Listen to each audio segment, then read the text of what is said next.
എളുപ്പത്തിൽ ഉണ്ടാക്കിയെടുക്കാൻ പറ്റുന്ന ഒരു പയറുകറിയുടെ റെസിപ്പിയാണ് ഇന്ന് ചെയ്ത് കാണിക്കുന്നത്. ചപ്പാത്തിയുടെ കൂടെയും ചോറിൻ്റെ കൂടെയും പുട്ടിൻ്റെ കൂടെയും എന്തിൻ്റെ കൂടെയും കൂട്ടി കഴിക്കാൻ പറ്റുന്ന നല്ല ടേസ്റ്റി ആയിട്ടുള്ളൊരു ചെറുപയർ കറിയാണ് കേട്ടോ ഇത്. അപ്പോൾ ഇന്നിപ്പോൾ ഞാനിവിടെ ഇതിനായിട്ട് ഉണ്ടാക്കിയിരിക്കുന്നത് പുട്ടാണ്. അപ്പോൾ പുട്ടിൻ്റെ കൂടെയെല്ലാം നല്ല ബെസ്റ്റ് കോമ്പിനേഷനാണ് കേട്ടോ ഈ ചെറുപയറിൻ്റെ കറി. അപ്പോൾ ഈ മസാലക്കറി എങ്ങനെ ചെയ്തെടുക്കുന്നതെന്ന് നോക്കാം. നമുക്കപ്പോൾ അതിൻ്റെ റെസിപ്പിയിലേക്ക് പോകാം. അതിനായിട്ട് ഞാനിപ്പോൾ ഇവിടെ 1 കപ്പ് ചെറുപയർ എടുത്തിട്ടുണ്ട്. ഈ ചെറുപയർ നല്ലപോലെ ഒന്ന് കഴുകി വൃത്തിയാക്കി എടുത്തിട്ട് വരിക. നിങ്ങൾക്ക് വേണമെന്നുണ്ടെങ്കിൽ ഇതൊന്ന് വറുത്തൂടെ ചെറുതായിട്ടൊന്ന് ചൂടാക്കിയിട്ടും കൂടെ എടുക്കാം കേട്ടോ. ഞാനിപ്പോൾ ഇവിടെ നേരത്തെ ചൂടാക്കി വെച്ചിരുന്ന ചെറുപയറാണ്, അതുകൊണ്ടാണ് കഴുകിയെടുത്ത് കൊണ്ടുവരുന്നത്. കഴുകിയെടുത്തിട്ട് അതിലേക്ക് ഒരു കുക്കറിലേക്ക് ഇട്ട് കൊടുത്തിട്ടുണ്ട്. അതിന് ശേഷം നമുക്ക് ഈ ചെറുപയറിന് ആവശ്യത്തിനുള്ള ഉപ്പ് കൂടെ ചേർത്ത് കൊടുക്കണം. കറിക്ക് കൂടുതൽ ഉപ്പ് വേണ്ടി വരും. നമുക്കിപ്പോൾ ഈ ചെറുപയർ വേവാൻ മാത്രം ആവശ്യത്തിനുള്ള ഉപ്പ് ഇട്ട് കൊടുക്കാം. അതുപോലെ തന്നെ അതിന് വേവാൻ ആവശ്യത്തിനുള്ള വെള്ളം കൂടിയും ഒഴിച്ചു കൊടുക്കണം. ചെറുപയർ മുങ്ങി നിൽക്കാൻ പാകത്തിന് മാത്രം വെള്ളം ഒഴിച്ചു കൊടുത്താൽ അത് നല്ല പാകത്തിന് വെന്ത് കിട്ടുള്ളൂ. ഇതിപ്പോൾ നമ്മൾക്ക് ഒഴിച്ചേറി ആയതുകൊണ്ട് ചെറുപയർ കുറച്ച് കൂടുതലൊന്ന് വെന്ത് കിട്ടണം. അപ്പോൾ അതിനായിട്ട് കുറച്ച് കൂടുതൽ വെള്ളം ഒഴിച്ചു കൊടുക്കാം. അപ്പോൾ ഈ വെള്ളം ഒഴിച്ചു കൊടുത്തിട്ടുണ്ട്. ഇനിയിപ്പോൾ ഇത് നമ്മൾക്ക് ഒരു 1-2 വിസിൽ നിങ്ങളുടെ കുക്കറിൻ്റെ അളവിനനുസരിച്ചിട്ട് എന്തോരം വിസിൽ വന്നാലാണ് വേവുന്നതെന്ന് വെച്ചാൽ അതിനനുസരിച്ചിട്ട് അതുപോലെ അളവിനനുസരിച്ചിട്ട് ഇതൊന്ന് വേവിച്ചെടുക്കുക. അപ്പോൾ നമുക്കിത് വേവിച്ചെടുക്കുന്ന സമയം കൊണ്ട് ഈ കറിയിലേക്കുള്ള അരപ്പ് തയ്യാറാക്കിയെടുക്കാം. അതിനായിട്ട് ഞാനിപ്പോൾ ഇവിടെ ഒരു 3/4 കപ്പോളം തേങ്ങ ചിരകിയത് എടുത്തിട്ടുണ്ട്. പിന്നെ ഈ തേങ്ങയുടെ കൂടെ തന്നെ ഒരു നുള്ള് ജീരകം ചേർത്ത് കൊടുക്കുന്നുണ്ട്. അത് നിങ്ങൾക്ക് ടേസ്റ്റ് ഇഷ്ടമുണ്ടെന്നുണ്ടെങ്കിൽ മാത്രം ചേർത്ത് കൊടുത്താൽ മതി. അതിൻ്റെ കൂടെ ഒരു 2 വെളുത്തുള്ളി അല്ലിയും ചേർത്ത് കൊടുക്കുന്നുണ്ട്. പിന്നെ അതിൻ്റെ കൂടെ 2-3 പച്ചമുളകും ചേർത്ത് കൊടുക്കുന്നുണ്ട്. കരിവേപ്പില കൂടെ ഉണ്ടെന്നുണ്ടെങ്കിൽ അതുകൂടെ ചേർത്ത് കൊടുത്തിട്ട് നമുക്കൊന്ന് അരച്ചെടുക്കാം. അപ്പോൾ ഇത് അരച്ചെടുക്കാനായിട്ട് മിക്സിയുടെ ജാറിലേക്ക് ഇട്ട് കൊടുക്കുകയാണ്. അതിനുശേഷം കുറച്ച് വെള്ളം ചേർത്തിട്ട് നല്ല പേസ്റ്റ് പോലെ ഇതൊന്ന് അരച്ചെടുക്കണം. അപ്പോൾ കുറച്ച് വെള്ളം ചേർത്ത് എടുക്കുമ്പോൾ മാത്രമേ നല്ലപോലെ അരഞ്ഞു കിട്ടുള്ളൂ. അല്ല കൂടുതൽ വെള്ളം ഒഴിച്ചാണെന്നുണ്ടെങ്കിൽ തേങ്ങ ചിലപ്പോൾ അരയില്ല.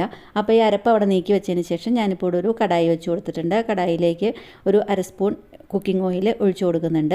ഓയിൽ ശരിക്ക് നല്ലപോലെ ഒന്ന് ചൂടായി കഴിഞ്ഞ് കഴിയുമ്പം അതിലേക്ക് കറിക്ക് ആവശ്യത്തിനുള്ള കടുക് ഇട്ട് കൊടുക്കുന്നുണ്ട്. 1 സ്പൂൺ കടുക് ഇട്ട് കൊടുക്കുന്നുണ്ട്. ആ കടുക് ശരിക്ക് പൊട്ടിക്കഴിഞ്ഞ് കഴിയുമ്പം അതിലേക്ക് കുറച്ച് സവാള ചേർത്ത് കൊടുക്കുന്നുണ്ട്. ഒരു മീഡിയം സൈസിലുള്ള സവാള ചോപ്പ് ചെയ്തെടുത്തതാണ്.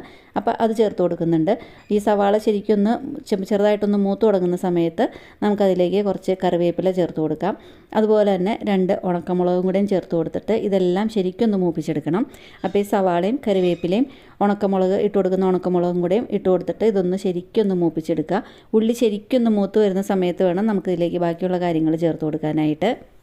അപ്പോൾ മീഡിയം ഫ്ലെയിമിൽ വെച്ചിട്ട് ഈ ഉള്ളി ശരിക്കൊന്ന് മൂപ്പിച്ചെടുക്കുക. വല്ലാതെ മുരിഞ്ഞു പോകേണ്ട ആവശ്യമില്ല. നല്ലപോലെ ഒന്ന് വഴന്ന് വാടി കിട്ടിയാൽ മാത്രം മതി.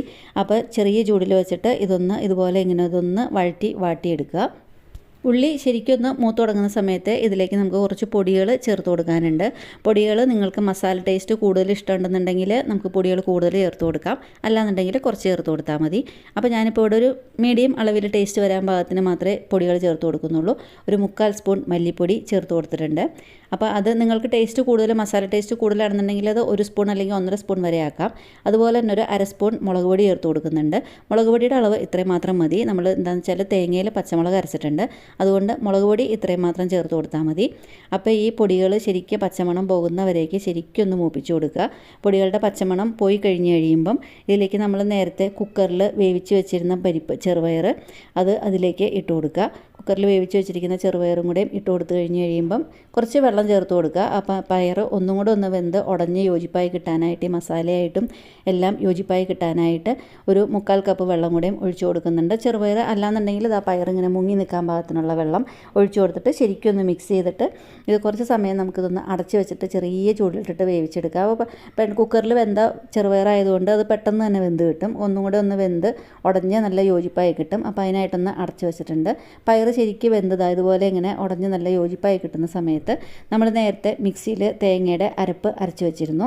അപ്പോൾ മിക്സിയിൽ അരച്ച് വെച്ചിരിക്കുന്ന തേങ്ങയുടെ അരപ്പ് കൂടെ ഇതിലേക്ക് ചേർത്ത് കൊടുക്കുന്നുണ്ട്. അതിനുശേഷം നിങ്ങൾക്ക് വെള്ളം കറിക്ക് കുറച്ചുകൂടെ കൂടുതൽ വേണമെന്നുണ്ടെങ്കിൽ ആ മിക്സിയിൽ കുറച്ചുകൂടെ വെള്ളം ഒഴിച്ചിട്ട് അതും കൂടെ ഒഴിച്ചു കൊടുക്കാം കറിയിലേക്ക്. അതിനുശേഷം അത് ശരിക്കും ഒന്ന് മിക്സ് ചെയ്ത് കൊടുക്കുക. കറിക്ക് നമുക്ക് നേരത്തെ തന്നെ നമ്മൾ വെള്ളം ചേർത്തപ്പോൾ തന്നെ മഞ്ഞൾപ്പൊടി ചേർത്തിരുന്നു കറിയിൽ, അത് ഞാൻ പറയാൻ വിട്ടുപോയി. മഞ്ഞൾപ്പൊടി കൂടെ ചേർത്തിട്ടുണ്ട്. കറിക്ക് ചെറുതായിട്ടൊരു മഞ്ഞ കളർ കിട്ടാനായിട്ട് മഞ്ഞൾപ്പൊടി കൂടെ ചേർത്ത് കൊടുത്തിട്ടുണ്ട്. അതിനുശേഷം ഇത് ശരിക്കും നല്ല യോജിപ്പാവാനായിട്ടൊന്ന് തിളപ്പിച്ചെടുക്കണം. ഒരു മീഡിയം ഫ്ലെയിമിൽ വെച്ചിട്ട് തിളപ്പിക്കുമ്പം കുറച്ച് സമയം എടുക്കും. അപ്പോൾ അതൊന്ന് നല്ലപോലെ തിളച്ച് തേങ്ങാരപ്പും മസാലയും ഇതെല്ലാം ശരിക്കും ഒന്ന് യോജിപ്പായി കിട്ടാനായിട്ട് കുറച്ച് സമയം നല്ലപോലെ ഒന്ന് തിളപ്പിക്കണം. കറി നല്ലപോലെ തിളച്ച് നല്ലപോലെ കുറുകി വരുന്ന സമയത്തേക്ക് വേണം നമ്മൾക്കിതൊന്ന് ഇതിൻ്റെ ബാക്കി ഉള്ള കുറച്ചൊരു ഗരം മസാല കൂടെ ചേർത്ത് കൊടുക്കാനുണ്ട്. അപ്പോൾ അതുകൊണ്ട് അതുപോലെ ഇങ്ങനെ ഒരേ രീതിയിൽ തിളച്ച് വെക്കുമ്പം അതൊന്ന് കറി ഒന്ന് ശരിക്കും ഒന്ന് കുറുകി വരും. അതുപോലെ തന്നെ ചെറുപയറായതുകൊണ്ട് തന്നെ ഇത് ചൂടാറുമ്പോഴും അല്ലാതെ ഒന്ന് കുറുകി വരും. അപ്പോൾ അതുകൊണ്ട് അതിനനുസരിച്ചിട്ടുള്ള അളവ് നോക്കിയിട്ട് വേണം വെള്ളം പാകത്തിന് നമുക്ക് ഫ്ലെയിം ഓഫ് ചെയ്യാനായിട്ട്. അപ്പോൾ അതാ ഇത്രയും അളവിൽ നമുക്ക് ഇതിൻ്റെ ഫ്ലെയിം ഓഫ് ചെയ്ത് വയ്ക്കാം. എന്താണെന്ന് വെച്ചാൽ കറി ചൂടാറുമ്പം കുറച്ചും കൂടെ ഒന്ന് കുറുകും. അപ്പോൾ അതുകൊണ്ട് കറിക്ക് നല്ലപോലെ ചാറ് വേണമെന്നുണ്ടെങ്കിൽ ഈ സമയത്ത് നമുക്ക് ഇത് ശരിക്കും തിളച്ച് യോജിപ്പാകുന്ന സമയത്ത് നമുക്ക് ഇതിൻ്റെ ഫ്ലെയിം ഓഫ് ചെയ്ത് വയ്ക്കാം. അതിന് ശേഷം ഒരു 3/4 സ്പൂണോളം ഗരം മസാലയും കൂടെ ചേർത്ത് കൊടുക്കുന്നുണ്ട്. അതിന് ശേഷം ഇതൊന്ന് ശരിക്കും ഗരം മസാലയും കൂടെ മിക്സ് ചെയ്ത് കഴിഞ്ഞതിന് ശേഷം നമുക്ക് ഫ്ലെയിം ഓഫ് ചെയ്ത് ഇത് അടച്ച് വയ്ക്കാം.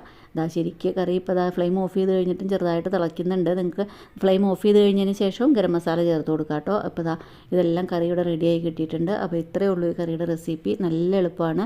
പുട്ടിനായാലും ചപ്പാത്തിക്കായാലും ചോറിനായാലും എന്തിൻ്റെ കൂടെയും കൂട്ടി കഴിക്കാൻ നമ്മൾക്ക് പെട്ടെന്ന് ഉണ്ടാക്കിയെടുക്കാൻ പറ്റുന്ന നല്ല ഹെൽത്തി ആയിട്ടുള്ളൊരു റെസിപ്പിയാണ്. കുട്ടികൾക്കൊക്കെ ഒത്തിരി ഇഷ്ടപ്പെടും. അതുപോലെ തന്നെ കുട്ടികൾക്കൊക്കെ നല്ല ഹെൽത്തി ആയിട്ടുള്ള റെസിപ്പിയാണ് കൊടുക്കാനായിട്ട്.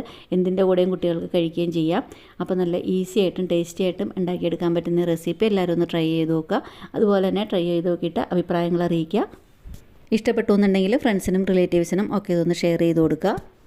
എൻ്റെ റെസിപ്പി ആദ്യമായിട്ട് കാണുന്നുണ്ടെന്നുണ്ടെങ്കിൽ എൻ്റെ ചാനലൊന്ന് സബ്സ്ക്രൈബ് ചെയ്ത് സപ്പോർട്ട് ചെയ്യുക. അടുത്തുള്ള ബെല്ലൈക്കൺ പ്രസ് ചെയ്ത് അതിൽ ഓൾ എന്നുള്ള ഓപ്ഷൻ ക്ലിക്ക് ചെയ്താൽ ഞാൻ വീഡിയോസ് ഇടുമ്പം അപ്പോൾ തന്നെ നിങ്ങൾക്ക് നോട്ടിഫിക്കേഷൻ വരുന്നതായിരിക്കും.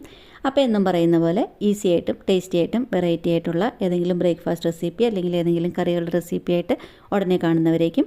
താങ്ക്